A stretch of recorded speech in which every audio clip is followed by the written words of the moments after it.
प्रारंभिक स्तर रे शिशु मानक मध्य बौद्धिक विकासर उन्नति आनिबा निहाती जरूरी। कारण एही बौद्धिक विकासर उन्नति हेबा द्वारा पिला मानक मध्य विभिन्न दक्षता जेपरि कि समस्यार समाधान, प्रश्न पचारिया भली कला एवं तर्क करिया भली दक्षता गुड़िक विकसित होता है। विद्यालय रे एही बौद्धिक विकासर उन्नति पाई विभिन्न कार्यक्रम सबु करा जाउछि।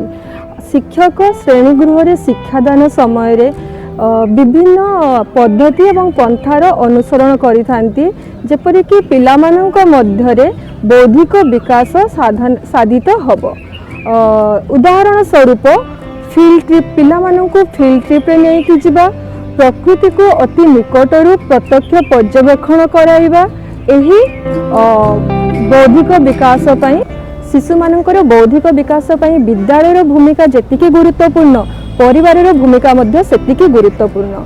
अभिभावक माने सेमानक पिलांकर बौद्धिक विकास को साधित करिया पई विभिन्न प्रकार कार्य कराई परिबे, जेपरि कि घरे सेमानकु बगीचा काम रे नियोजित करि परिबे, जद्वारा कि सेमाने प्रकृतिर विभिन्न उपादान जेपरि कि गछ पत्र फूल फल माटी ए संपर्क रे निजको अधिक जड़ित करि परिबे।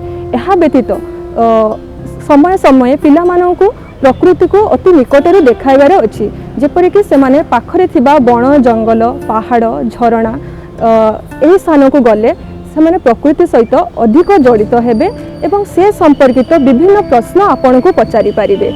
एहा द्वारा पिलांक मन एक अधिक जानिबार जो कौतूहल सृष्टि होता है, ताहा तांकर बौद्धिक विकास को अधिक आगो को नेकी जाई थाए। एहा द्वारा सेमानकर बौद्धिक विकासर साधना होता है।